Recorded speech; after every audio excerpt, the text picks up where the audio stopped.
Good morning, folks. Good afternoon, good evening, depending on what part of the world you are watching from. And there is somebody creeping around my front door. I wish he'd ring the bell. Oh, ding dong.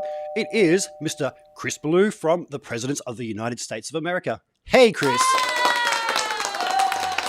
Hey, what's up? Hey, welcome, man. Welcome. I've only just gotten into the habit of not saying, hey, man, how are you? Because, we do all that when we first meet up and it all seems a bit fake.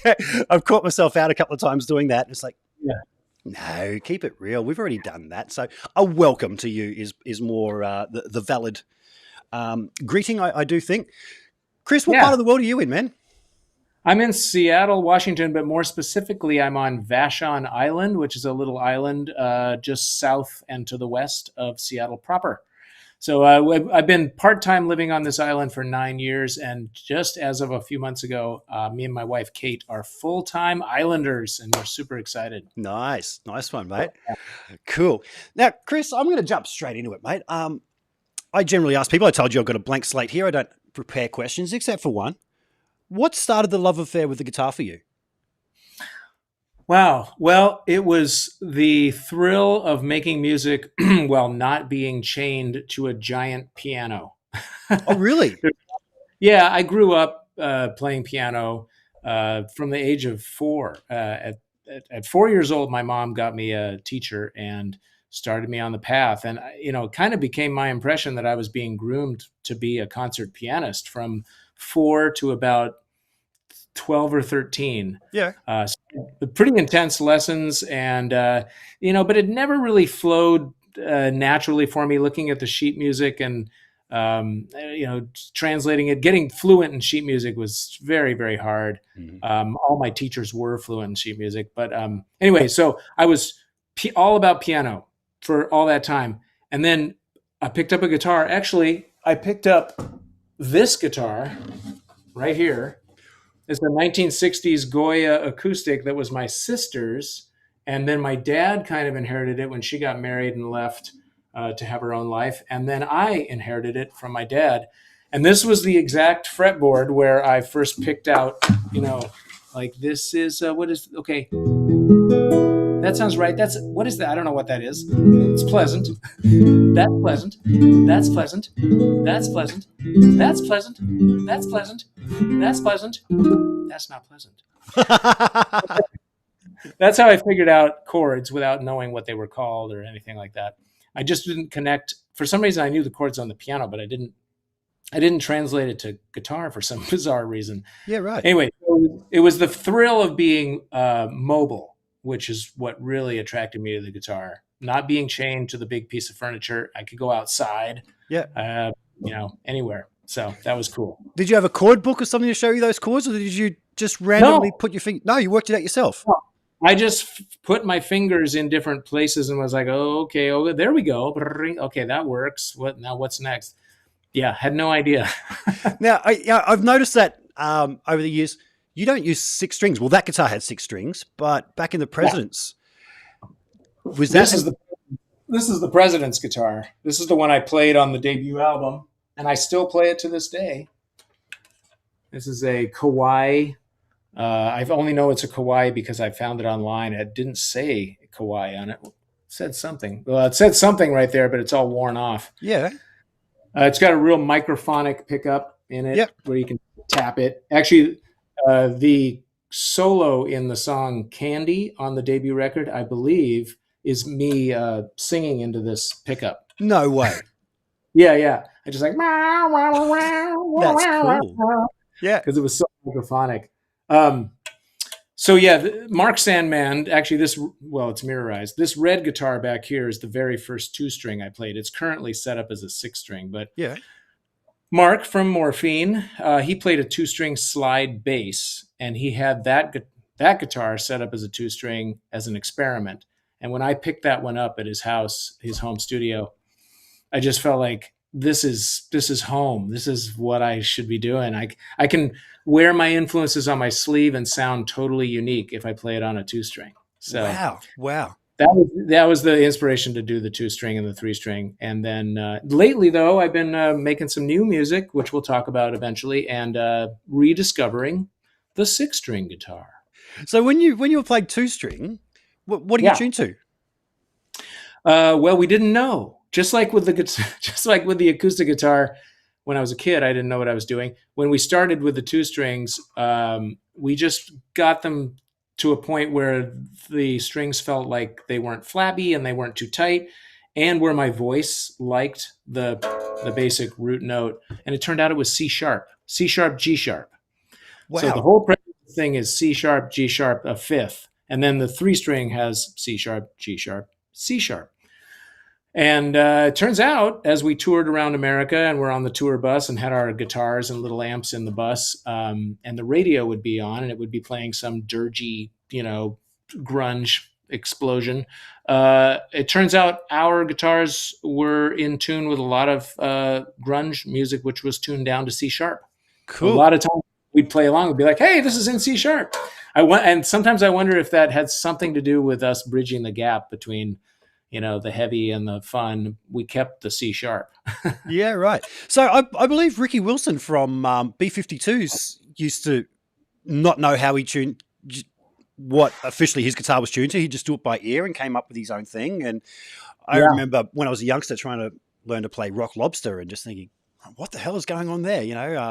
He's real weird because he has two strings on let's see, he has the two fat strings on the top and then a single, or maybe it's one on the top and two. So he reaches around the whole neck and plays in this bizarre way. My brother actually plays in the same way. He plays a three string, but he separates the one string from the other two with space.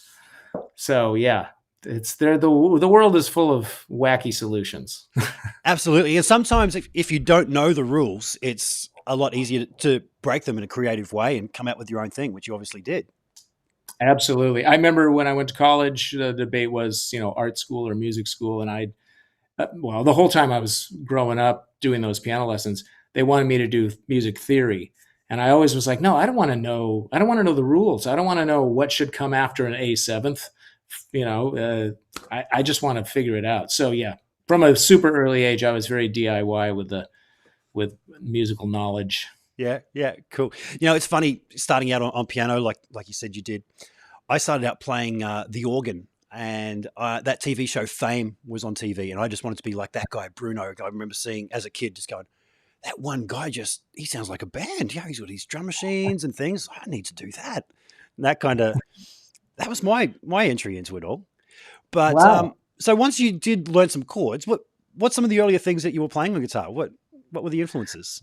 Oh, the Beatles, of course. Yeah. I mean, when I was 2.5 years old, my older brother bought Sergeant Pepper's in 1967 in the Christmas season of 1967. It came out June 1st. So it was only a few months after it came out and it was brand new. And he got it, I think, as a gift from my parents, but they didn't really connect with it, but I did.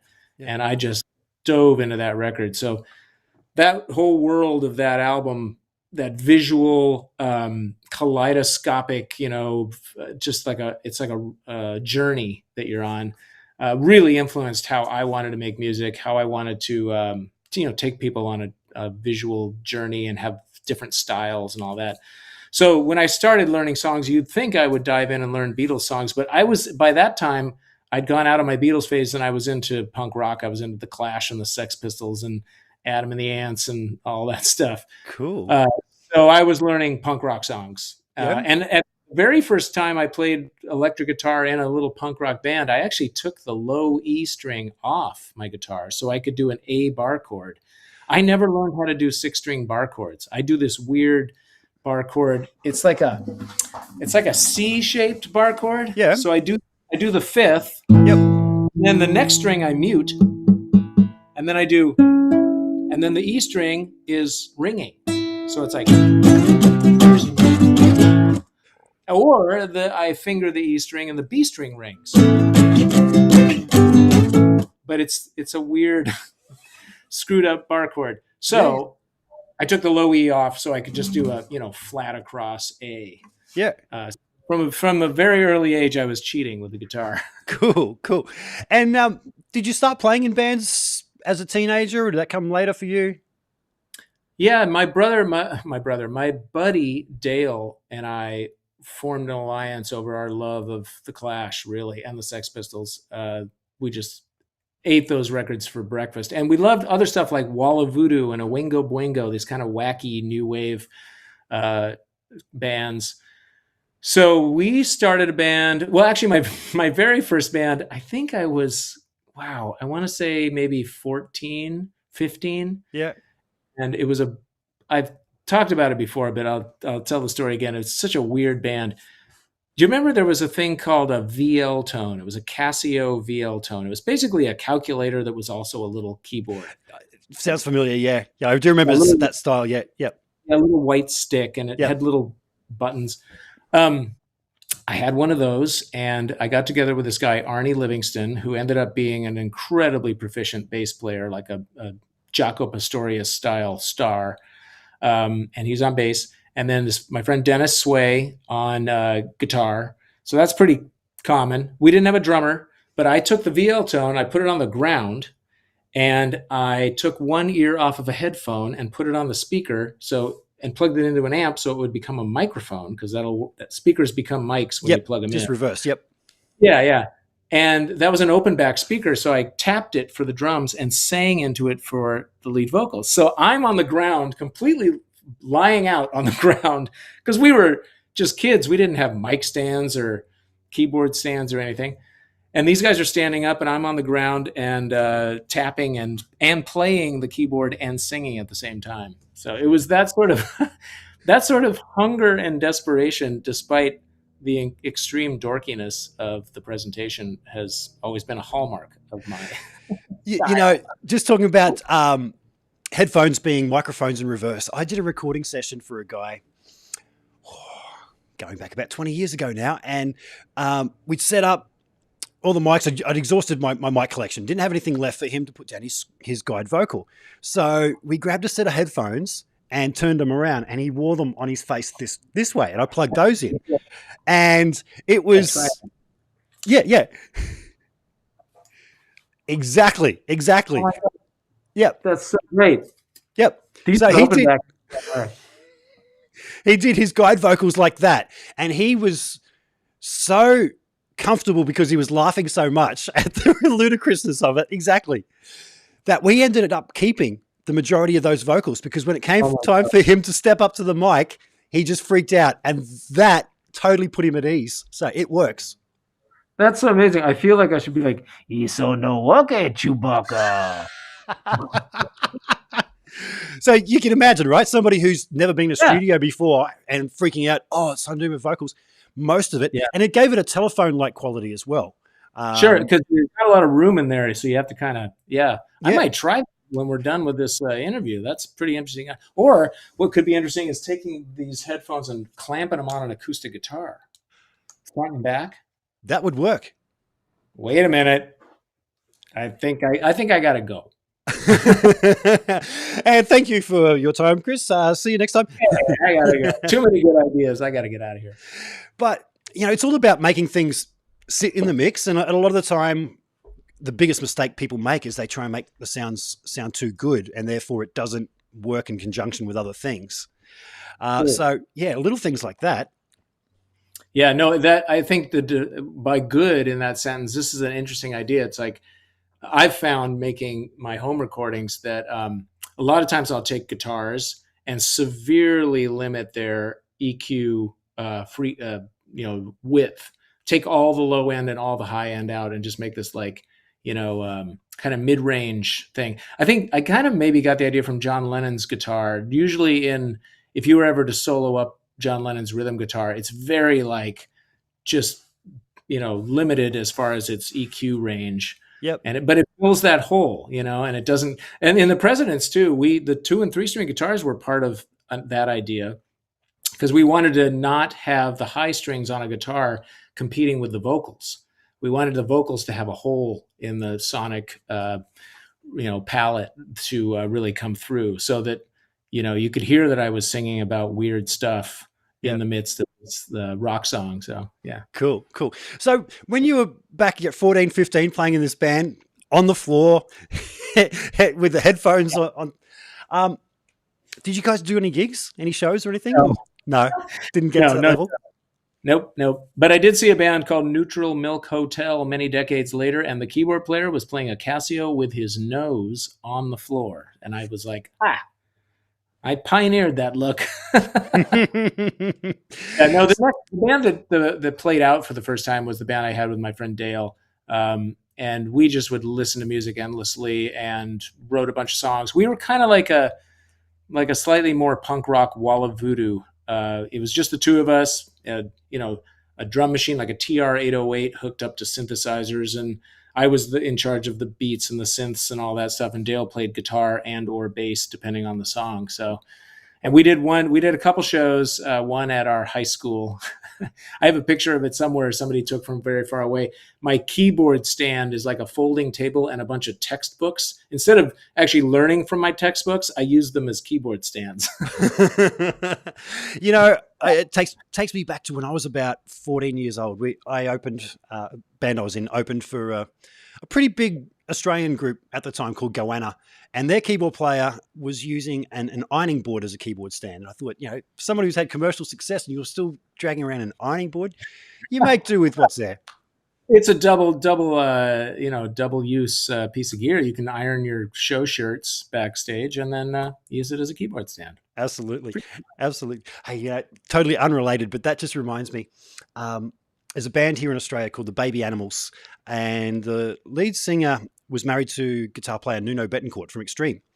And she told me this story once, that first time she ever met Brian May, they were backstage at Wembley, and Brian's walked up to her with his shirts thinking that she was like the maid or something at the back going, "Oh, do you mind giving these an iron for me, please?" And she's like, "Yeah, sure. But I'm not, that's not, I'm actually Nuno's fiance." Yeah. I mean, I'll do it, but by all reports, he is the loveliest man. Yeah. She's like, "I'll do it. I'll have to go home. That's where my ironing board is." So Chris, you said it was from Sandman that gave you the idea of the 2 and 3 string. Yeah. Were you doing that in bands previously to Presidents? Yes. You were? Not really in the band as much. Well, yeah, no, I did have a sort of, I've had this sort of musical duo going since my friend Dave Thiele is this guy I've known since he was born. When I met him, he was about this long and screaming. And I've known him my whole life. So I met him when I was 4 years old. And when I was 10 and he was 6, we had a band called David and the Overtones. And we still have a band. We renamed it Creepy Stick somewhere in the 90s. And it's a fantastic thing because we have no aspirations. Never had any, never will. Yeah.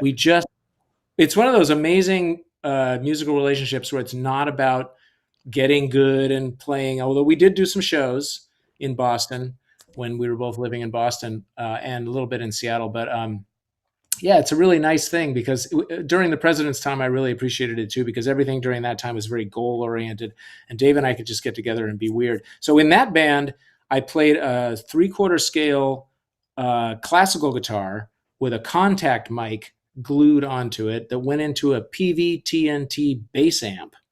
And then Dave played this weird assortment of bongos and like cocktail drums and broken splash cymbals and stuff like that. And we did this kind of like, I don't know, almost like Middle Eastern heavy metal. Cool. And years later, I went to see Sebadoh, which is Lou Barlow's solo band outside of Dinosaur Jr. And it blew my mind because he was playing a 3/4 scale student model classical acoustic guitar with a pickup taped to it through a PV-TNT bass amp. Wow. The same weird exact setup. And it even had it had 4 strings too. That was the other thing. Yeah. So I went up to talk to him after the show, but I think he has some social anxiety and I couldn't really get any words to come out of his mouth. But I was like, we should be friends. That's not that uncommon. I was friends with the lead singer of a fairly well-known heavy metal band here in Australia. And I was living at his family home for a while there. And we'd go out to the bar or something and you'd have a lineup of guys wanted to talk to him. And he was just a very shy guy. Like, despite he'd get up on stage and, doing all the stuff. And then people would sort of come up to me and go, geez, your mate's a bit full of himself. I said, no, man, he's just painfully shy and he has no idea who you are. You know him, but, I guess that happens. It does, yeah. Yeah, it doesn't happen to me. I'm like, bring it on. That's cool. That's cool. So tell me the lead up to forming Presidents. How did that all come about? Yeah, well, let's see. Dave Feely and I had a band called Go. Dave played drums in that band, and I played guitar. And who else? Who else was in that? Oh, wait. Oh, Dave Dieterer was in that band. Yeah, from the Presidents. Yep. Sorry, Dave. I'm struggling to remember all these like lineups. Yeah. And so we played out a bunch. I think maybe I played a 4-string bass in that band too. I don't remember. But anyway, it was the two Daves and me. And we played one gig where Dave Dieterer had arranged for a audience member to have a softball, which is like a big baseball. Yep. And Dave had a mitt on stage. And Jason Finn, the future drummer for the Presidents, was in the audience. And the audience was very few people, but we were putting on just the show of a lifetime. We never cared how few people. In fact, the fewer the better in some ways, because it was more weird if we put on a big show. Yep.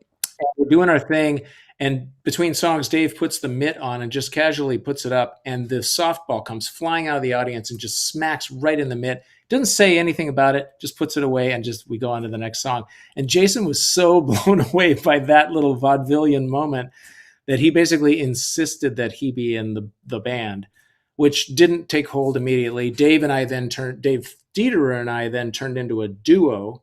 We cycled through a bunch of names like the Dukes of Pop, or was that? No, Dukes of Pop was earlier. We had a bunch of names. I don't remember what they were, and that's when finally Jason badgered Dave enough that we at first we were like, we don't really want a drummer. We just want the two of us. In fact, it was the two of us playing a 3-string and a 2-string guitar through the same amp, through the same cabinet. So we had one amp and 2 guitars. No way. Yeah. Any way to get things to be easier and smaller, we were all about it. So wow. We were like, we want a drummer. So I did drums. How do we get from gig to gig? Jason insisted, and the rest is history. So right. So you were doing the 2 and 3-string thing back then. Is there a defined, I'm playing the bass, you're playing guitar kind of role? Or is it interchangeable? In the early days, it was a little less defined. I would take solos. I had a distortion pedal, and I would solo, not as much as Dave because he's better at it, but I would do these like heartfelt, weird little solos on my 2-string with a phase shifter and a rat pedal. But quickly, it kind of became obvious that like holding down the low end was what I was good at, and Dave was definitely good at the high end stuff. So yeah, he became more. We called his a git bass, and we called mine a bassitar. So the idea was to try to make it sound like one instrument that's impossibly amazing. So that was kind of our goal. But yeah, as the years went on and we became a bigger and bigger, rock band that played in front of tens of thousands of people at festivals and stuff, I really had to hold down the low end, and he became more of the guitar. And in fact, our sound guy, Craig, used to run my instrument through an octave divider. So it would create an octave lower, because it wasn't really sounding like a full bass. But for those big shows, we kind of needed like, some cojones.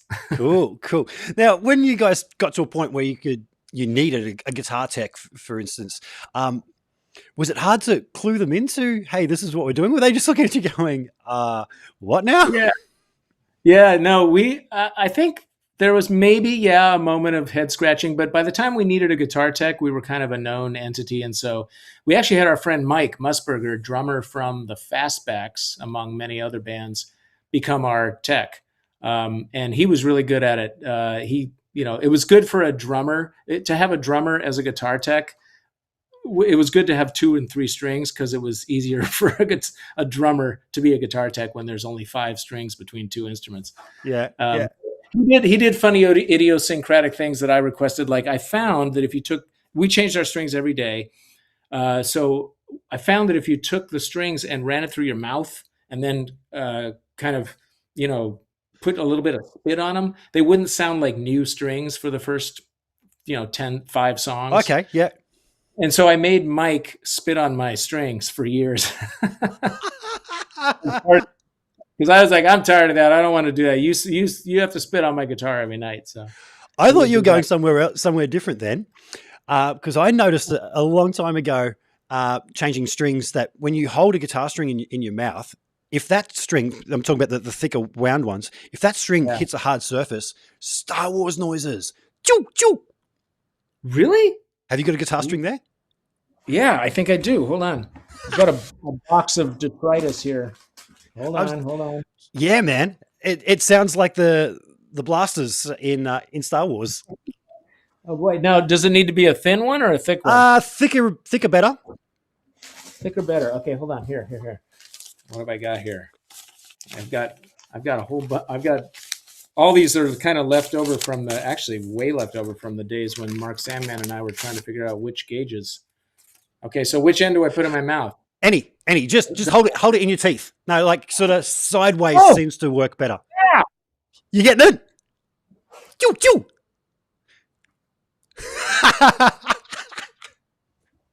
Wow, that's the second Star Wars moment from I had the headphones on. I was negotiating with Han Solo, and now I've got a blaster. Yeah.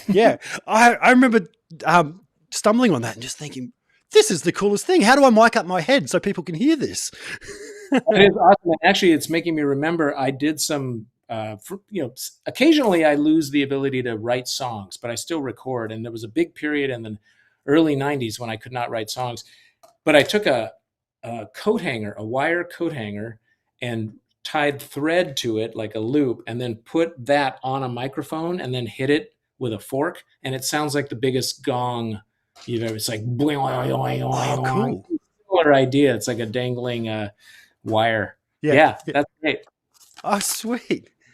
So, Chris, with the tuning thing, I just sprung to mind here, and having not quite guitar and bass rolls, but still guitar and bass rolls. Yeah. Was your, what did you call it, a bass guitar? Bass guitar, yeah. Was your bass guitar tuned down an octave lower than the guitar bass? The git bass? No, bass? We were the same octave.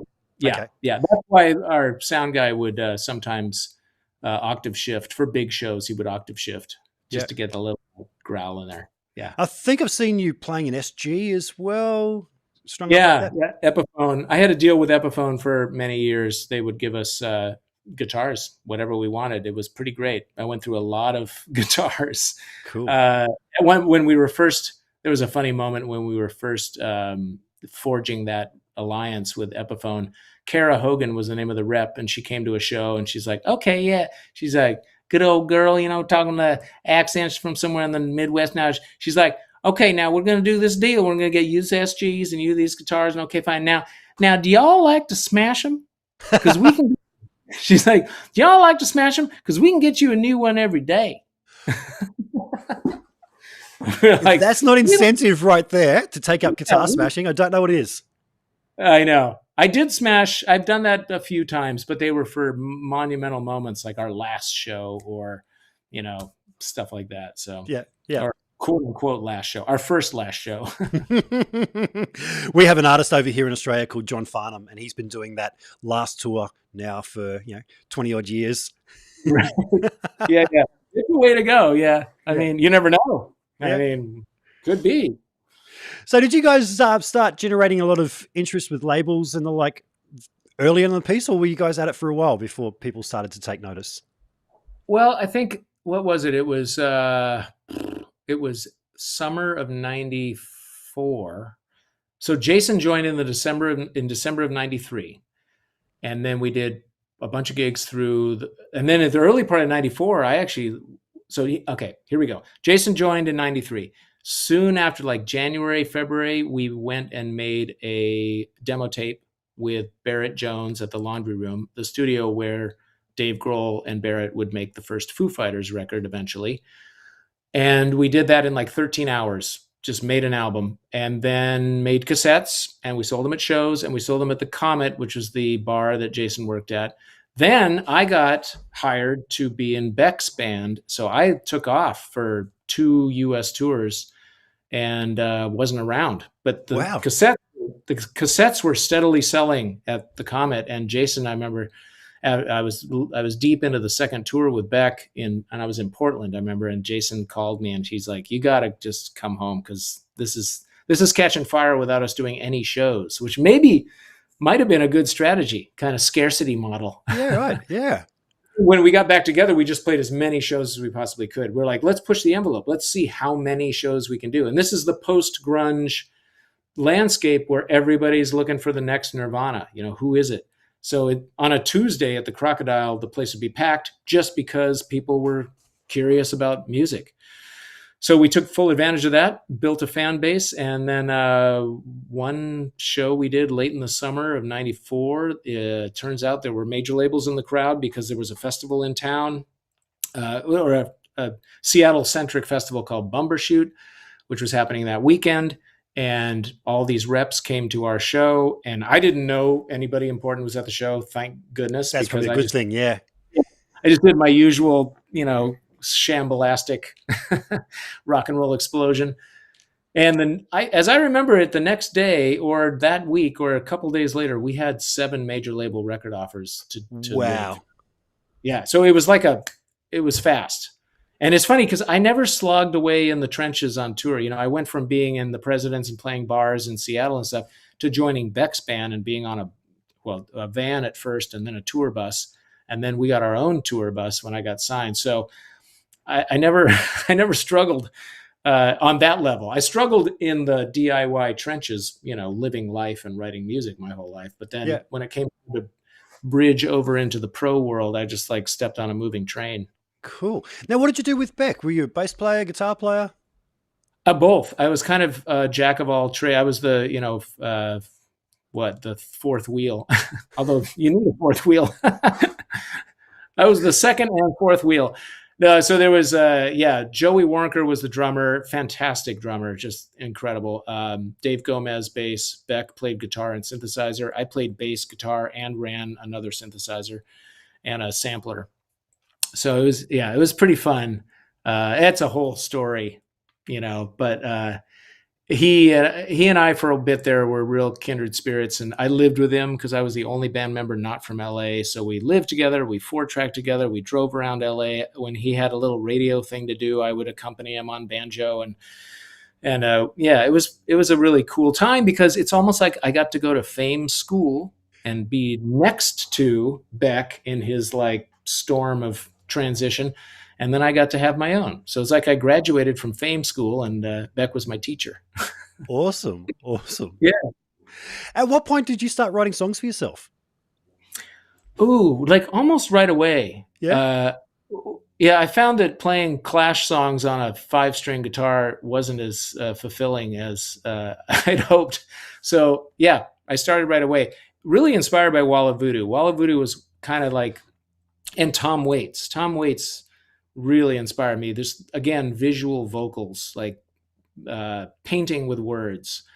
So I started trying to do that kind of stuff, and kind of Western, twangy, punky, weird songs, and with Dale. So that was when I started writing. That was I was probably 16 or 17 when I started writing songs.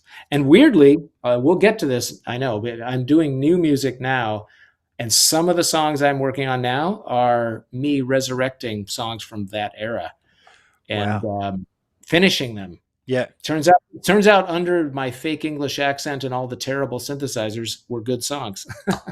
You were singing in a fake English accent? Oh yeah. Yeah. It was so bad. Cause Dale wasn't as much into this stuff, but I was into English new wave and, kind of English art punk. And I have the recordings. No one will ever hear them.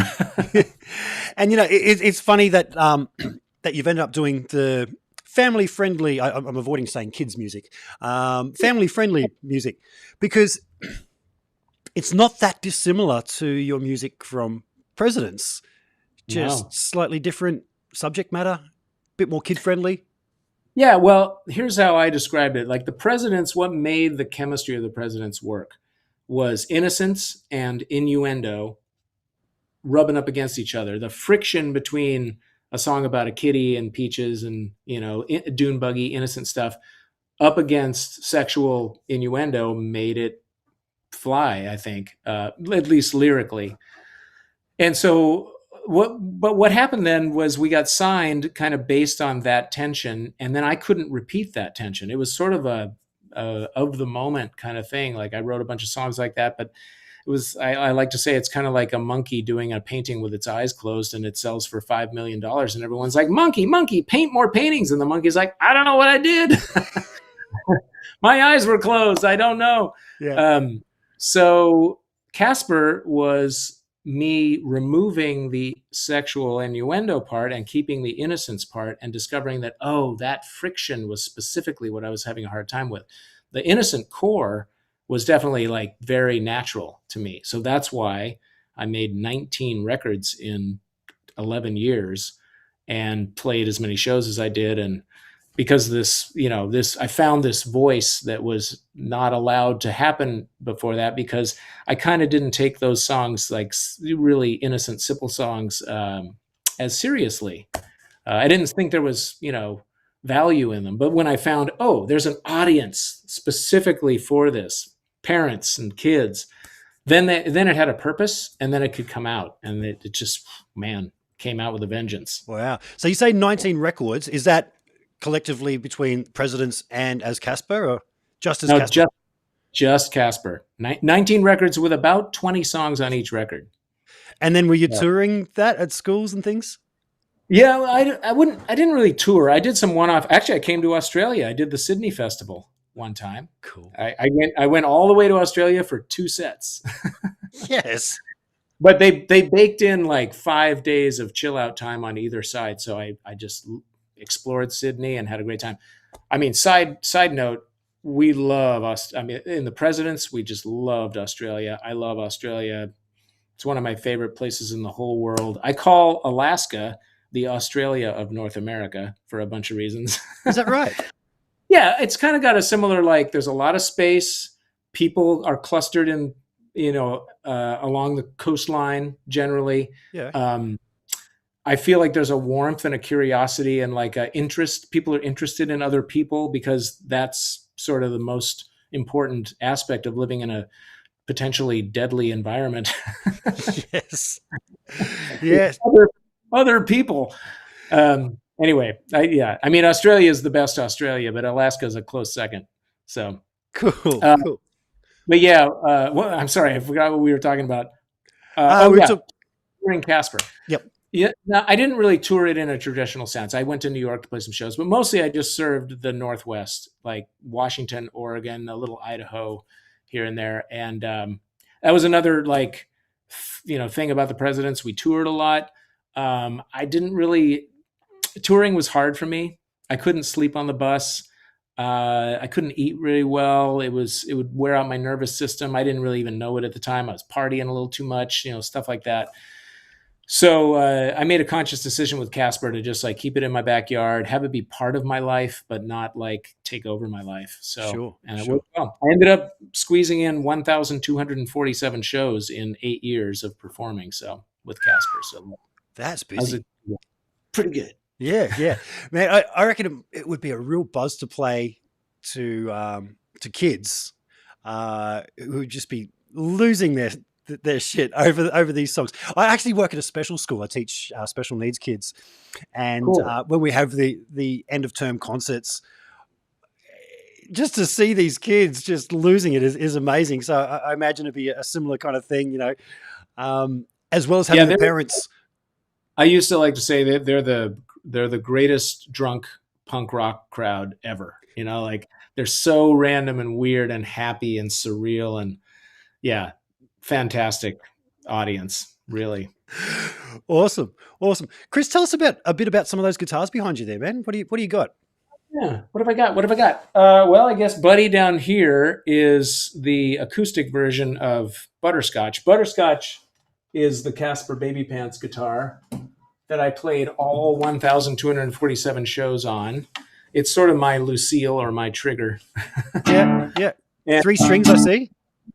Yep, 3 strings. I decided to go 3 strings with Casper because it gave me just a little more harmonic choices because I performed solo. I had a trio for a little while with Casper, with a couple of friends, but I decided to go at it alone because I could be really fluid with what was going on in the room. If a kid did something weird or said something weird or interrupted me or,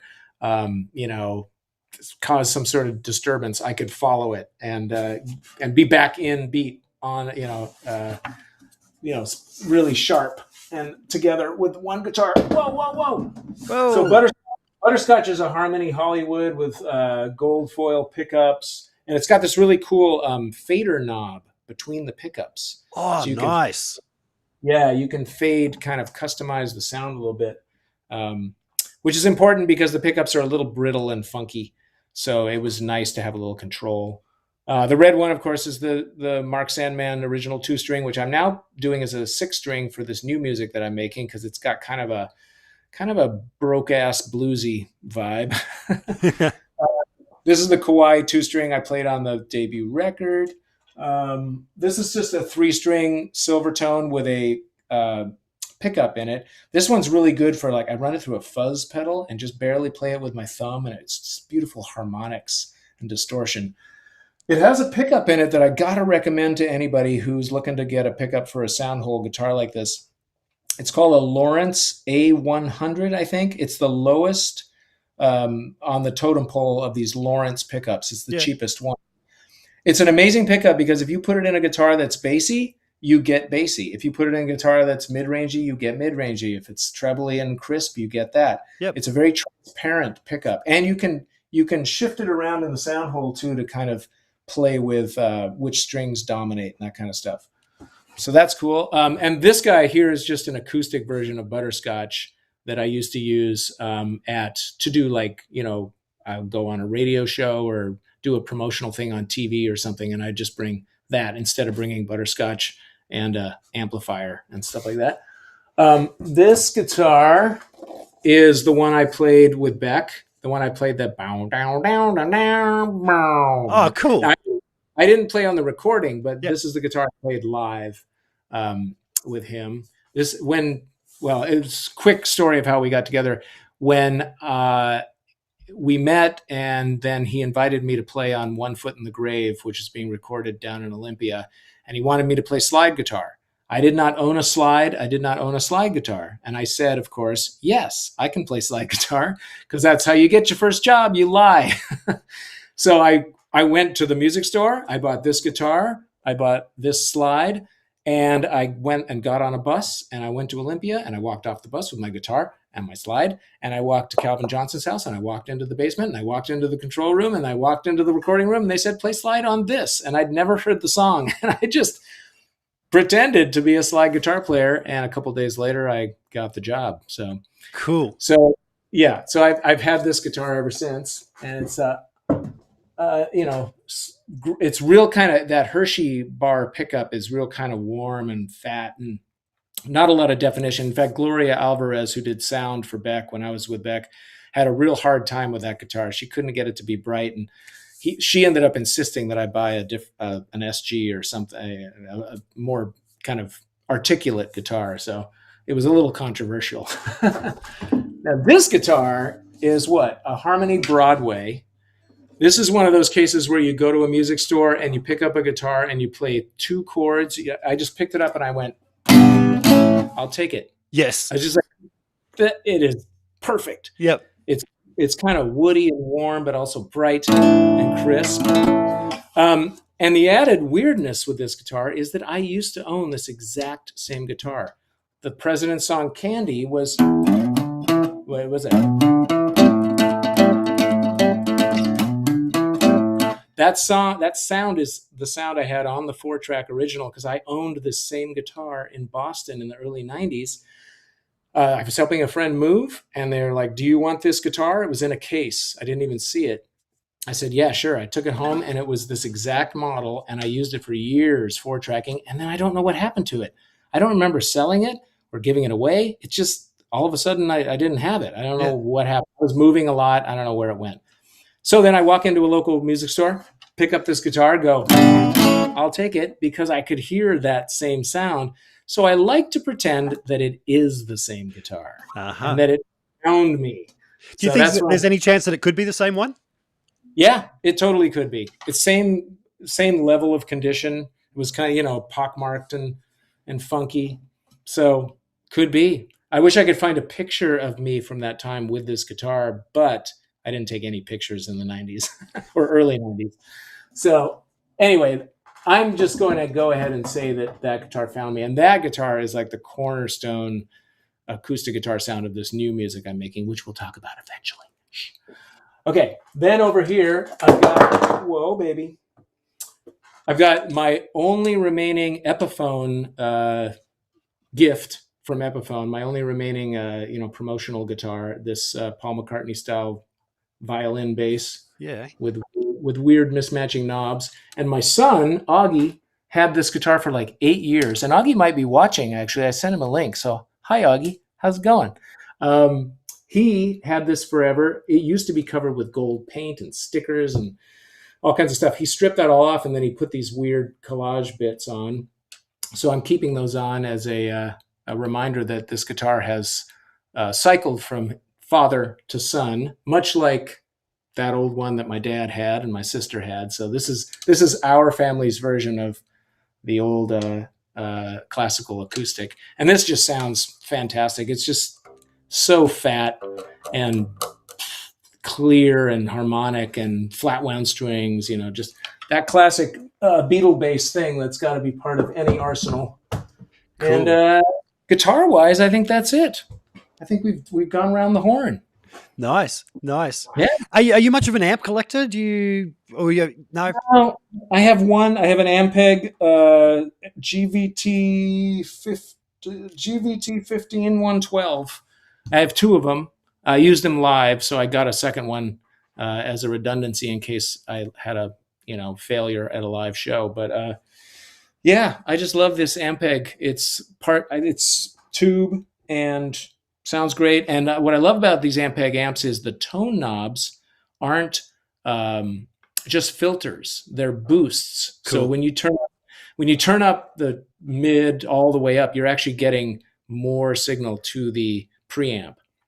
So you can kind of distort those frequencies a little bit with the right pickup, of course. Yeah. I love the way the tone knobs work on it, because you have a much bigger range of tone. Yeah, because that is right. Most amps have got a passive tone control that just take away, but be able to boost. That's nice. So when you guys in the present started doing bigger shows, did you graduate from using the PV bass amp to something else? Yeah, although I can't say enough about PV. PV is an underrated brand. I like PV amps because I think they're really like articulate and clear and great for recording. But yeah, I loved custom amps, the tuck and roll, the upholstered looking things. Yeah, so I immediately bought a big from this guy Joe Bass, who's kind of a legendary bass player here in Seattle, Posies and a bunch of other stuff. I bought his tuck and roll head and cabinet, and it was gold too, because I was wearing gold boots at the time. Spray painting everything gold was my thing. That guitar I played with Beck, I spray painted it gold. I spray painted that bass gold. Show me anything and I'll spray paint it gold. Cool. Yeah, even down to here. This is my Boss Super Overdrive that I've had since I was probably 16. Wow. I think it was like first pedal I ever bought. Can't say enough about Boss, man. They do not break. Yeah. And look, I spray painted it gold. Wow. That's seen some use, hasn't it? Oh yeah. And I just used it today. Yeah. Cool. So things never go out of style around here. I guess. So talking of pedals, were you much of a pedal guy back in the day or now? I go through phases. When I was doing the Casper thing, I was not a pedal guy because there was really no distortion. Yep. Although for the very last Casper album, I think it was the last one, there's a song called Supersonic Motorcycles that I wrote about my neighbor from West Seattle who would warm up his giant farting motorcycle for like 20 minutes every time he wanted to take it out right outside my studio. Like if he was going to go for a ride, I couldn't record or do anything. So I wrote a song about how his motorcycle made me nervous, and I needed a fuzz guitar. So I went out and bought this thing, the Fuzz Stang. Cool. And it's fantastic because it has an attack, which is a filter, like a cutoff. So you can set it so that you can be remarkably distorted, and when you stop playing, dead air completely. And oh, nice. Yeah. So it's a really cool effect. And so I used it for that one song, and I've been using it a lot ever since. I love this, the Boss Tremolo, just simple, warm, great tremolo sound. This I had way back in the day, and I actually just bought this from reverb.com, but it's basically the same. It's a DOD or DOD wah/volume pedal. Yep. So you can switch it from a wah to a volume. I like it as a wah because it's got just a real cool range. It doesn't get so high and crispy as a Crybaby. The upper ranges of a Crybaby I find like just useless and not musical to me. Yep. This is a pedal I bought in Japan, but lost track of, and again rebought on Reverb. It's so cool. It's an auto wah, a Gaiatone WR3. Cool. So it's that like waka waka waka waka waka. But it's really weird when you put keyboards through it. Very cool for synthesizers and stuff like that. Yep. And then little buddy. Yep. That's it. That's all I've got right now. Yeah. Awesome. So you record all your own stuff at home these days? Yeah. I've just got a little I've got a little M box and a laptop from, when did I get that? 2007 or so. Yeah. Old. Or no, I don't know. More like, I think it's like 10 years old. But this laptop that I have, I'll show you what it looks like. Just a little laptop and an M box sitting there. That laptop doesn't do anything. It doesn't talk to the world. It doesn't, no apps, just runs Pro Tools. And as a precaution, I lured a little tech guy away from the Mac store one day and had him go out and get me a clone of this entire setup. So if it crashes, I have a clone that can step in. Because that would, basically after Pro Tools 9, when you get to Pro Tools 10, all the plugins become inactive. Yeah. Yeah. So you're still running 9? I'm still running 9, and it works great. I use Pro Tools more like a glorified tape deck, like with editing capabilities. I don't do a lot of software. I don't do any software plugins or anything in that box. I have over here, though, I have a Yamaha electric piano. I love the action of this thing. And then I run on my iPad. Whoa, baby. I run apps like a Moog synthesizer. Nice.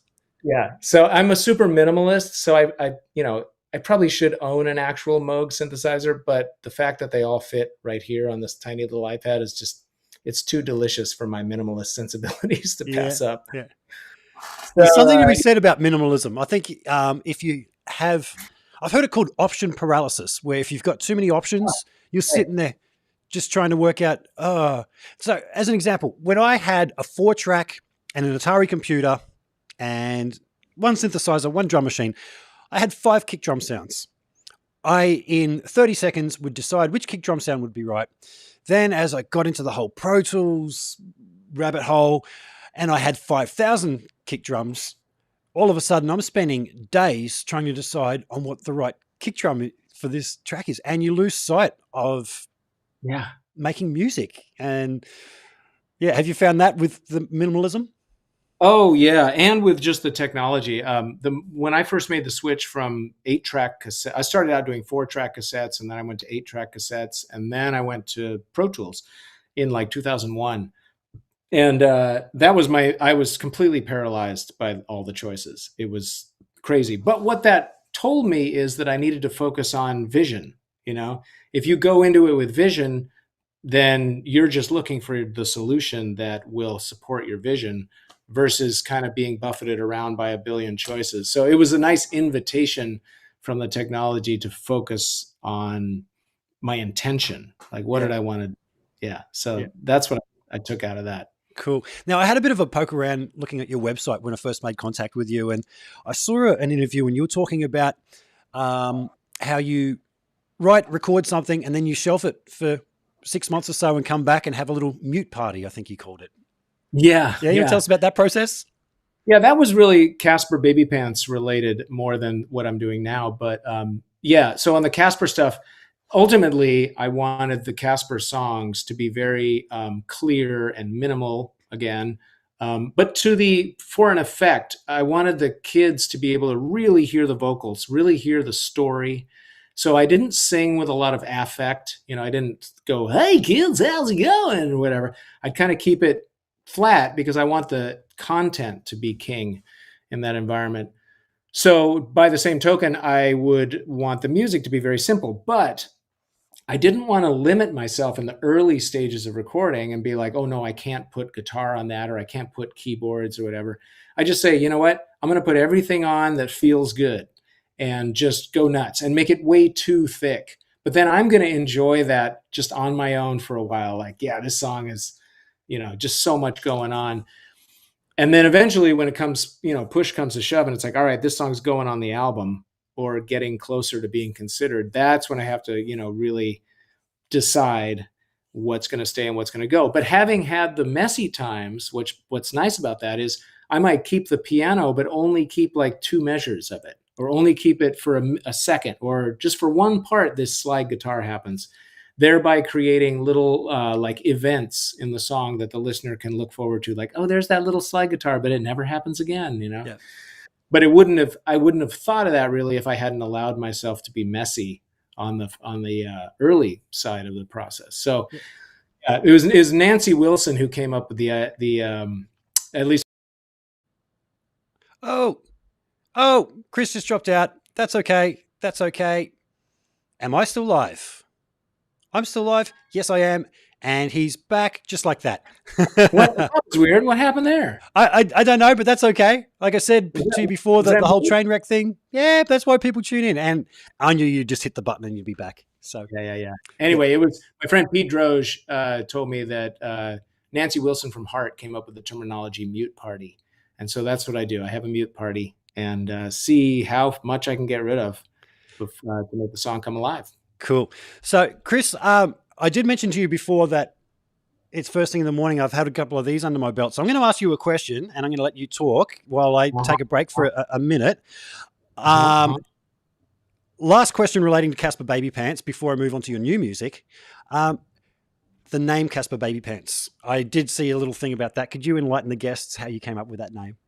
Yeah, and I'll do it real slow. Really slow. Yeah. Stretch it out. I won't be long. You'll see me come back. Yeah.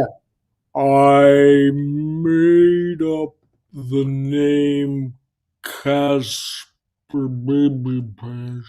No, I can't do it that slow. I made up the name Casper Baby Pants a long time before the kids thing happened. I was in a band with Mark Sandman playing that guitar that I'm pointing at and tickling as a 2-string, and we were called Supergroup. Mark played a 3-string slide guitar. I played the 2-string, and then we had a rotating drummer situation. And I had been making cassette tapes under the name Casper for years with 2 A's, just experimental weird stuff. When I lost the ability to write songs, I would just make these cassettes of surreal chunks and called it Casper. And then when I was with Mark playing in that band Supergroup, I used to wear a pair of hand-knitted baby's pants on my head that I found in a bin at a food co-op, like free winter clothing for people in need. And I was in need. So I got this hand-knitted pair of baby's pants, put them on my head, and the kids in my neighborhood in Boston started calling me Baby Pants. And then the people at the shows started calling me Baby Pants. So I took Casper, which already existed, and Baby Pants and put them together. So I was Casper Baby Pants in 1991 with Mark Sandman in Supergroup.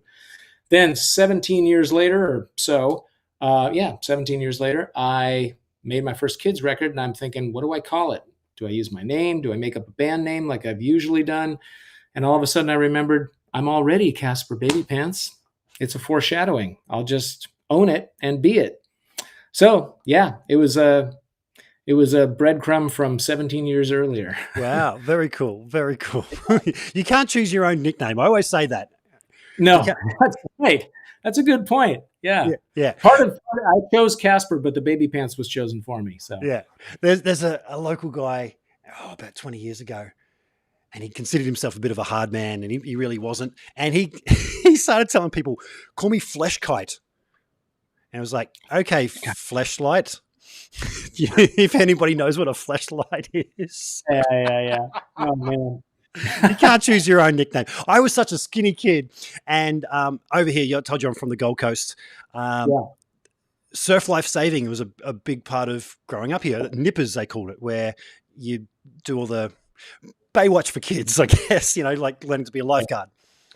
And I was such a skinny kid that the trainer used to call me Pretzel, and that stuck for a while. And Yeah. yeah, you can't choose your own nickname. I was crispy crackers when I was a little kid in like third grade, and then in college I was super consistent with napping from like 3 o'clock to 3:30, and I actually still nap from like 3ish to three That's a thirty. good time But to have a nap. it's a great time. Yeah. I do a little meditation thing now. It's a little more focused, but my nickname in college was Captain Nappy. So yeah, not the nappy like a diaper, the Yeah. nappy like a nappy. Yeah, cool. So, Chris, new music. What are you working on? Oh yeah, so I'm doing stuff under my own name. It's this kind of fuzzy, loopy, trancy, psychedelic, poppy, grungy, abstract, groovy shit. Wow. Those are the best adjectives I can use to describe it. It's basically I rediscovered my love of synthesizers. When I was in that band with Dale back in the day, I was in charge of all the synths, and I loved synthesizers. And I completely, being in a rock band, they took a back seat for a long time, and I'm just rediscovering how much I love playing with those sounds, and especially how they reverberate against an acoustic guitar like that old one of mine. So it's like acoustic guitar and fuzz and synthesizers and drum loops. It's very much me, I'm doing it solo, everything solo. I want it to kind of feel a little more like something, cooked up by one mad scientist brain in isolation rather than have it feel like a group. I thought at first I was going to give it to real drummers to play on, but I don't want it to sound real. I want it to sound kind of from another world. So yeah, I have my first record out. It's called I Am Not Me, and it's on my website for free, chrisballew.org, or you can get it on Spotify or any of the streaming services. But if you want to download it to have, you can do that at chrisballew.org. And my second album is coming out. It's called Soul Unfolded, and it's coming out on Friday. Today's Monday. Is it Monday where you are? It's Tuesday here. Tuesday. I'm from the future. Would you like the lotto results? It's coming out earlier in Australia. So it's coming out, yeah. And then as far as the future goes, I mean, this is another volcanic eruption for me because it's another layer of discovering my true self, like getting back into being loud and distorted, but also incorporating a full spectrum, not just the rock band with guitar, bass, drums, but getting to be loud, but use everything: strings, horns, synthesizers, pianos, 1-string, 2-string, 3-string guitars, as I say in Back Porch. So yeah, it's really like the full spectrum, and it has caused another volcano of songs to just. That's awesome. I think I'm sitting on something like 75 songs that are unreleased right now, that are almost finished. So I'm going to do 2 records a year as Chris Ballew for the foreseeable future, July and January.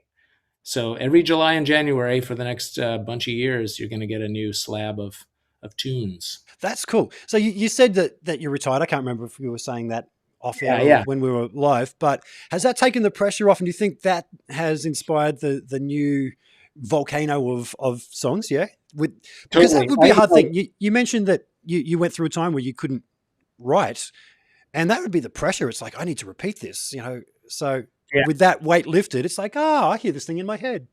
Yeah. And one of the things I loved about Casper was I was free of the adult culture of cool. I'm not competing in that race. Now I'm making music for adults, and it's funny, I'm kind of managing sort of expectations in my own mind about that dynamic of like, being heard in the just like maelstrom of new music that comes out all the time. And I really fall back on this idea that gives me peace of mind, which is that I say to myself, I'm just making chairs. It's kind of like a retired person who has a wood shop and they just make chairs. They're not trying to make the chairs that are going to take over the world. They're just making chairs because it's something to do with your hands in retirement that makes you feel good. So it's funny because I kind of feel like, yeah, I'm retired. I don't have like big aspirations. And I'm doing this as a hobby. Like I'm making chairs, but I'm getting to do my craft that I've already built all this time, focusing. I get to build on my craft, but I'm free of competition. I'm free of pressure. I can be whatever I want. I think a lot about Brian Eno in this phase. I think like, he made ambient records, he made pop records, he made weird arty records. He's an innovator. He's got a wide spectrum of interests. And I kind of want to slide into those shoes. I kind of want to be available for whatever, whatever inspiration floats by in my brain. Yeah. So I imagine that it would be a case of the first thing that pops into your head, which is usually the right thing, is what you would go with without having to analyze it and go, is that what's cool at the moment? Am I offending somebody? It's like, no, this is what that jukebox in my head is telling me. Yeah. I'm going to go with it. Yeah. Is that what you're finding? Yeah, it is. It's really interesting for me because I'm writing songs from a different starting place, really. Used to be like, well, predominantly it would be that I'd have a sort of a vision, like Lump, for instance, is a vision of a weird vision, I don't know why, of a woman in a housecoat in a river in the Amazon rainforest with piranhas like not eating her because they don't know what to make of her. And she's overweight and spaced out. And again, first thought, that's my first thought. So I just described that in the lyrics to Lump, and everybody used to say, what's Lump about? I'd be like, it's about exactly what I'm singing about. There's no poetic license happening. That's it.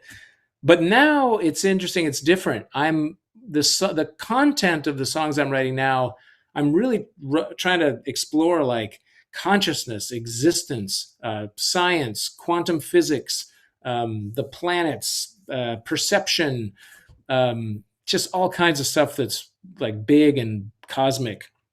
And so I'm using a lot. I'm kind of coming up with music more often first, and then I improvise. I just spill out whatever on like a bunch of tracks, and then I listen and I find like little melodic bits that I like, or maybe little keywords that fit with the music, and then it grows instinctively. It's weird. It's not like I sit down and try to be clever. It's more like I'm just a radar. In fact, I have a song on that first record called Radar Mind, and it's kind of about that. It's like I just sort of open my radar, and instead of trying to grab ideas out of desperation, like it's a ghost that's going to disappear, I'm just waiting patiently for the idea to drop in. Now, if it doesn't drop in, then I throw that song in a different folder called Instrumentals, which I'll crack open later and might hear from a different way. But I also get off the train if the train stalls, if it's continuing to be inspiring and like, oh yeah, this could be the chorus, and oh, I'm writing the verses now, and here we go. Okay, it needs a bass. Then, I just keep going. But if at some point I'm just like, I don't know what to do now, I just stop and put it away. Yep. So in that way, yeah, that's where you relieve pressure. Because the pressurized version would be, no, I got to keep scrapping and figure this thing out because it might be a hit. Yeah. It's funny to hear demos of famous songs.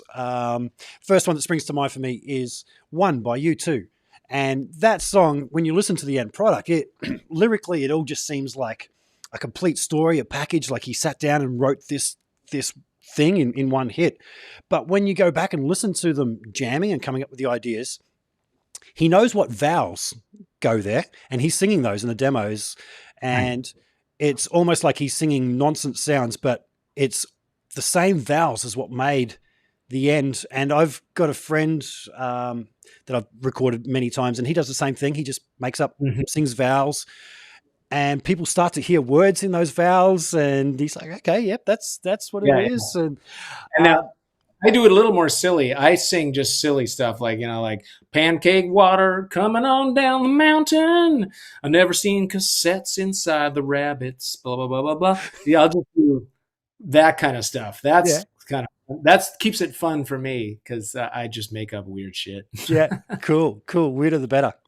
Yeah. I'm just going to shout out to the folks in the that are watching live that might be in the chat room. I haven't been keeping an eye on the questions. There's a lot of just talks and shout outs, and I like to give my guests my attention for at least the first hour there. So if anybody has any questions, even if you've posted them before, please post again. I'll come back to those to save me scanning through. But while that happens, I'm going to ask you, Chris. Well, how about while that happens, I get another glass of water? You do it. Go for it, man. Go for it. Yeah, I'll keep on talking. Or I'll be wrong front. No. Yeah. I will keep on talking very slowly. I'm going to show everybody this beautiful guitar right here. We're talking about guitars. This is a 1973 SG. Now, I'm a 1973 vintage myself, and this has been rotting under my friend's bed for about 30 years. And I texted him to ask, hey, man, have you still got that guitar? And he pulled out this photo. He photographed this guitar, which was absolutely rotting.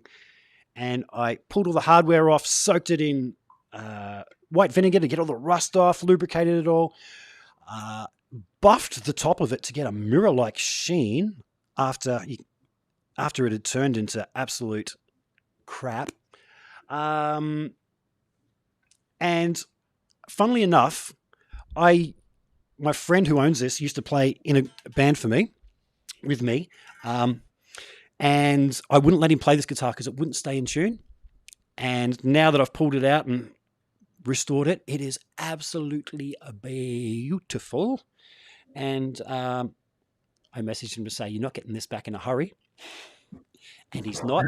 It sounds really cool. And Chris is back. Chris, have you seen my beautiful SG? It's not mine. It's not mine. It's let me just change the view there. I was just telling the story that it's a 1973 vintage, just like me. And this has been rotting under my friend's bed for about 30 years. And I've just recently cleaned it up and restored it. And wow. What are those humbuckers? What's in it? Mini humbuckers. Mini humbuckers. Okay. Yeah. It's probably better. I'm excited. I love the color too, the coloring. My son, Augie, who's hopefully watching. Hi, Augie. He builds and designs guitars, and he's really good at it.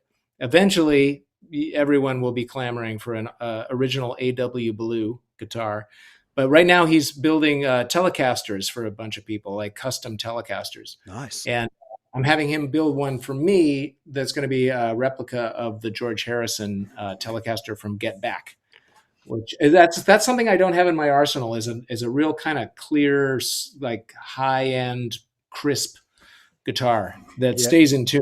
The red one I love, but it's got weird hot spots in the pickup and intonation is impossible. This bridge is just a joke. Oh yeah, made of pewter. So Chris, is there much recognition in the real world? Do you go out and like you go to a fruit store and people come up to you with a peach and go, yeah? Does that happen? No. Oh, not at all. I mean, it might happen in a music store, or a guitar shop. That might be where somebody goes, eh. Yeah. But no, part of it is I haven't been out of the house for 2 years. Yeah. I go to the grocery store, with the mask on, and there's a couple of the people that work at the grocery store that know who I am, and they do that. They actually do hold up a peach and go, they're on sale today. It's funny. That's one thing with the whole mask wearing thing. Almost exactly a year ago, I did a show up in Brisbane, and I play in a group called Absolutely 80s, which is the lead singers from a whole bunch of iconic Australian groups. And one of the singers at that show was the lead role, apart from her being a pop star, was a lead role in a very big TV series called Sons and Daughters when I was a kid. So the recognition rate for Ali walking down the street is just like, oh my God. So I recall walking through the city with her, and she had the mask on and everything, and she'd flown up from Melbourne where they were in serious lockdowns. She couldn't believe that people were walking around without masks, but I could just see the relief that she could walk down the street and not have people Point and Stare, 40 years after the show was a hit. So, Wow.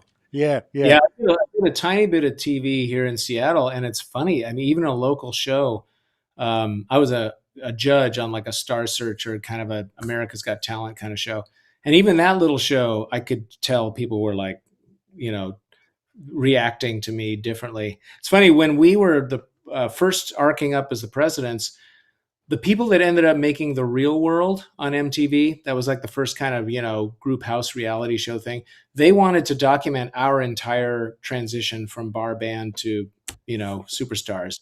And they came to a show and pitched us on it afterwards. And we were like, absolutely not. And I'm so glad we said no, because the intensity of the popularity that you get when you're on TV, that TV level, is scary. I was scared. I'm not scared, but I was glad that we were more fame-ish than famous. So being fame-ish means you get to do fun stuff. Being famous means you got to watch your back. Yeah, right. Yeah. I saw an interview with Ray Parker Jr. and he was saying that if the worst thing that happens to him is that people come up to him and go, Ghostbusters, yet he never has to work a day in his life because of this song, then right. Hey, that's a small thing to have to. Oh yeah, I find that kind of interaction with people that care about who I am totally fun and fine and wonderful. I remember as a kid going to see the Psychedelic Furs in 1982, hanging around after the show. It's just like the dance floor littered with cups, and we just didn't want to leave. And John Ashton, the guitar player, came walking out, and I said hi to him, and he said hi back, like one syllable. And I was just like, wow, that guy on the album cover said hi to me, and it meant a great deal to me. And so I always remembered that when it was me who was in a position to say a couple words to people, or a sentence, or just hi. Yeah. I saw something recently actually where Paul McCartney said he won't do selfies with people, but he'll give you 5 minutes of his time and actually just have a chat to you, which is, I like that. Yeah, absolutely. I'm just scanning through the questions there, and Bernie has asked about string gauge. Now that's interesting considering you're tuning. Yeah. Well, in the Presidents, when it was C sharp, G sharp, it's my bass guitar was the low string. The C sharp was a 60 gauge, and the high was a 36. The high is a little too thin, which made it a little flappy, which I liked. It wasn't as tight. Now, I think Andrew, who ended up taking over for Dave, I do remember he was 52, 42, 32, I think, something like that. Anyway, you'd think they'd be the same, but it kind of depends on the guitar, because the scale. Yeah, right. Yep. Which is why I settled on SGs, because it was consistent, and I knew that if I had to rent one or borrow one or whatever, it would be the right scale. But yeah, generally mine is 60, 36, and then I think I know the 3-string version on this guy is 52, 42, 30. I want to say. Wait, let me see. Hold on. This is a good question. I have all these. Before I stopped playing live, I ordered a whole bunch of strings. 52, 42, 30. Yeah. Cool. 52, 42, 30 is what I would recommend for a 3-string. Okay. Yeah. So, Chris, you started talking about synths before. Are you much the synth nerd? Like, do you program your own sounds? Like, do you understand? Yeah, I'm just learning how to in this iPad version of the Moog. There's another keyboard called the Model 15, and that's a modular synthesizer. And so just yesterday, actually, I started doing the tutorial to try to understand how to really build sounds in this confusing, crazy space. Nice. What did you say that is? I got to take note of that. Model 15. Model 15. Yeah, there was a day a little while back where Robert Moog's birthday, on his last birthday, the App Store made all of his synthesizers free. Well, some of them, most of them free. So there's a little story with that too, just real quick. In freshman year college, I shared a dorm suite with another guy named Andrew. And Andrew was really into REM and acoustic music and folky music and stuff like that. And I was really into Walla Voodoo and Gary Newman and all these synthesizers. And we had a terrible graffiti war in the common bathroom of the suite, like synthesizers suck and, acoustic guitars can go to hell, whatever. It was, and I look at Facebook like twice a year. I'm not good at Facebook. I was looking at Facebook on Robert Moog's birthday by accident, and Andrew, of all people, is the one that told me about the free synthesizers. So he came around. Yeah, it's extra poetic when I call up these synthesizers. I'm like, yeah, good old Andrew. So you're not a preset kind of guy then. You like to listen to a sound and know, oh, that'd be great if I just adjusted the release time or the attack or something. Yeah. No, I absolutely, every time I look for a sound, I will start with maybe a preset and then I move it into its exact position as far as how it relates to what I need it to do. Yeah. Yeah. Today I did this crazy sort of almost go ahead and jump kind of thing I did. See if it plays here. Hold on. Where is it? Oh yeah, there it is. Okay, check it out.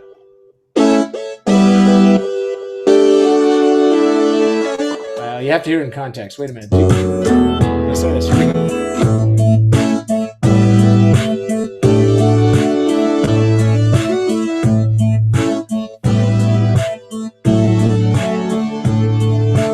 Yeah, I just love thick sawtooth waves like that. Just, I love them. I don't know if that sounded any good on your end, but it actually sounded really good over here, man. Like, that was a good feed of that. So okay, cool. It's a new song called California Frown. Nice. Someone's just commented that synths are taking over again. I hear there's a movement they call synthwave that the kids are trying to get in on the 80s sounds. Oh, and then we toured Australia with the band Custard. Do you remember Custard? Yeah, of course. And they had a song, The Synthesizers Are Taking Over the World. There you go. Yeah. They were a fun, quirky band, much in the style of you guys. Oh, yeah, we loved them. We toured, I think, twice around Australia with those guys. It was great. They're fantastic people. In fact, our manager fell in love with their guitar player. It was a beautiful time. Oh, nice. I believe their singer Dave went on to write jingles. I was a jingle writer myself for a while. Yeah, I did that too. Yeah. So before, when I was saying about the first thing that pops into your head is usually the right thing, that was coming from writing jingles where you would just read the name of a product and just sing the first thing that came to your head, and you knew that was the right thing right there. But you'd always send off a draft to the boss of the company, and they always wanted to put their own stamp on it, their own thumbprint on it, and would change something. As I used to say, they want to piss on it, and they would mess up the rhyming scheme or the meter of it, and just like, oh, here we go. And then after like 3 or 4 revisions, they'd always come back and say, everyone says you had it right the first time, and you don't want to say, I know, but yeah. I have that experience too. It's a funny world. I enjoyed doing that. I did that for about 15 years, and then I just burned out. I was like, I listened back to 15 years worth of work in that world, and I was like, these are all incredibly mediocre songs that are they're just not great. Like, I think I'd rather spend my energy just making something really great. So that's jingles, you mean? Yeah, I did. I did background music for like cell phone commercials and industrial stuff. And like when Microsoft would have a big company all hands meeting at a Normo Dome, I would do the music for the backtrack of the thing, or I'd write a song that I'd sing live at the meeting. Cool. So this is all post Presidents. Yeah. Wow. We did a theme song as the Presidents for a sitcom, and that's when my eyes were open, like, oh, that's a thing. You could do that. And then when the Presidents broke up, I just kept doing it on my own. Yeah. Awesome. It's a fun little way to make a living, but as you say, you do listen back after a while. And I was in a situation where I had to write and produce maybe 5 or 6 a week. Oh, wow. Yeah, yeah. There was a sales team that was out there selling it hard, and Oh wow. yeah, that's why I say usually the first thing that pops into mind. Yep, just bang, bang, bang. And You it'll didn't be have a a choice. one man setup. There was me and another producer, and we shared a drum booth in between the studios, and you just hit record, run around, and have it Pro Tools and loop record. And I'm not the best of drummers, but I could play a beat, and I'd play a few Yeah. takes and splice that You can together. chop it up in Pro Tools. Yeah, Yeah. yeah. Double track, triple track the vocals to make it sound like I can vaguely sing in tune. And next thing you know, you're all over the radio. I remember breaking up with an ex girlfriend of mine, and she said, and she was going all around Australia as a sales job. She said, it's really hard to get you out of my mind when every time I walk into a shop, you're singing at me on the radio. About biscuits. Yeah, that and voiceovers. I used to do a lot of voiceovers. Yeah, Cavendish bananas, 99 cents.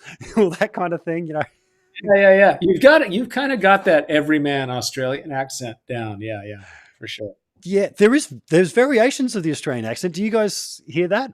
Like there's some that what we would call very bogan, where guys talk like this. They really draw their vowels back in their throat, and it's yeah. No. I mean, I can distinguish New Zealand from Australia, but not inner Australia. No. Yeah. Okay. Yeah. It's funny being such a big place that there isn't too much of an accent from city to city. It's more. I can usually tell. I can usually tell if somebody's parents are Australian or not, and there's a difference. The ones that do that, like I said, draw the vowels right back. They usually have Australian parents. Ooh, what's that noise? Yeah. What? My phone. Hold on one second. Okay. Yep. Oh, it's my wife. Let's talk to my wife. Hey, Katie. Hi, Chris. You are on the TV right now, so don't say anything terrible. Hi, Katie. No, I'm doing an interview with Rick in Australia, and we're talking about guitars and stuff, and we're still talking. So you're on your way home from work, right? Yep. That's good. Sweet. Well, I should probably go and keep talking. Why don't I call you back when I'm done? I want to go to Australia. Please come. I live on the Gold Coast, a very beautiful part of Australia. Well, we've been there. We know it. We love it. Hope to see you soon someday. Beautiful. You haven't seen the Gold Coast. What? Nicest people in the world. Yeah, it's true. Yep. All right, boss. I'll call you when I'm done. All right. All right. Bye, Chubby. Bye, Skinny. Talk to you later. Nice, mate. Nice. Chris, I know we've touched on all the things that people want to talk about when I can see that there is live viewers, but the questions, it's more just all the kudos and hey, love your band kind of thing there. So I know that we've covered all the things that people want to hear. Anything else that you got brewing that you want to promote or anything while I have you here, mate? No, really. Really just the chrisballew.org website for not only for my new albums, which the second one again is coming out on Friday called Soul Unfolded, but there's a deep archive there. There's a ton of ambient music I've made for meditation and spacing out and napping, or background music for creativity, which is what I'm hearing people are using that for. And then there's archive stuff. There's this sampledelic music that I made for years. A lot of that was to actually license to television shows and stuff like that. It's very funky and weird. There's Creepy Stick, the stuff I did with Dave Thiele. Some of what we've released is up there. There's Egg, a band I had in Boston. Anyway, there's this whole The Giraffes, which was my thing I did after the Presidents. So if you're interested in kind of having that stuff, again, all for free, no pay. You can bop around in the archive. Plus, I do visual art, black and white drawings, and they're up there too if you want to check them out. So yeah, that's the main thing, chrisballew.org for all things current. Cool. It's funny, whenever I do suggest that I'm rounding up, people start with the questions. And Jeff Fox is asking, what size venue did you comfortably enjoy playing once the Presidents took off? What was the best size? Best size, I'd say like 500. Yep. I like 500 because it feels like a rock show, but then you can really interact with the people in front. You can maybe start a running gag with the band, with the audience that plays. 50,000, not my favorite at all. You lose contact with people that way, the 50,000? And you kind of have to just fire up the machine and just really concentrate on delivering the songs. At least we did. I mean, we didn't feel like we really owned that space. I mean, you know, we rocked it and everything, and it was fun. But yeah, and then as far as the Casper thing turned me on to, you know, 50 people. 50 people is really nice, especially when they're little kids. Smaller is definitely better in a lot of ways because you get to dialogue with the people. Yeah, yeah. And did that come naturally for you? Like when the things did take off, was it a case of, oh, I'm a front man now and I need to entertain the people, or did it just naturally flow? Are you just that kind of chap? I'm just that kind of guy. Yeah. I'm kind of just naturally a little bit like MC in a situation like that. Although I got better at it as time went on. Toward the end of The Presidents, I was really feeling the comedy. I do feel like at some point I might have to dare myself to do stand-up comedy. My favorite comics are so amazing, though, that I don't think I could. I mean, I can't do the whole like, what's up with that kind of thing. It's more like Mitch Hedberg, Stephen Wright, Emo Phillips, the guys who really like twist reality. Yeah. My favorite Mitch Hedberg joke, just to give you an idea, is I want to travel. I want to put pins in a map to show all the places I've traveled to. But first I have to travel to the top 2 corners of the map so it won't fall down. That's just like, it's beautiful. Yeah, there's a moment when you hear that joke where your mind breaks. You know, there's a beautiful joke like that is like a gift of a moment of losing yourself. I just love it. And it's funny, some people just have a natural delivery, and I think it comes through in your music that you'd be that kind of guy. Yeah, maybe. One thing that occurred to me is I could just be a cover comedian, where I could just go out and do like 5 minutes of Mitch, 5 minutes of Emo, 5 minutes of Stephen Wright. And then, of course, the theme music for me would be cover comedian. Yes. But you can have a cover band, but you can't be a cover comedian. I don't think that would fly in that community. Yeah, so. I was thinking that. Like, I hear talk of that amongst comics that stealing other people's jokes is a big no-no. Yeah, but if I weren't saying it was my joke, if I was a cover comedian, I mean, would that work? Absolutely. I could specifically brilliant dead comedians, because then, you know, you can't see them. And there's some great ones out there. There's some great ones. There are. Yeah. I'm not going to do it. I'm too scared. You may have put some thoughts into somebody watching this. You may have just started a new movement of cover comedians. Yeah. Cover comedians. I'll be the booking agent for all the cover comedians. That's what I'll do. And nice. I'll be the MC for the night. Chris, funny thing. At one point, I was wondering whether you were related to Adrian Ballew, and then I realized that it's spelled completely different. Yeah, I did talk to him when I was in college. I went out with a girl who was friends with him. Really? Weird. Yeah, and I talked to him on the phone one night about our last name. It wasn't a very long conversation, but he said, in his words, there are 37 ways to spell it, and they're all boringly French. And I don't know really what he meant by that, but that stuck with me. Yeah, right. Classic. So, Chris, I want to say thank you so much for your time, man. It's been great talking to you. Folks, big round of applause for Chris. You didn't know I had a studio audience back there, did you? Yeah. Nice one. And folks, like, subscribe, all that kind of thing. I never really throw that in. I figure that people are either going to like and subscribe or they're not. But yeah, we're doing a cool thing over here. Get some cool guests. Just got to get the word out there. Some people are nice enough to say yes when I send them an email, and Chris is one of those guys. So again, Chris, I thank you, and I'm going to hit my magic button, which brings up my end screen, and it looks something like this. Goodbye. Goodbye.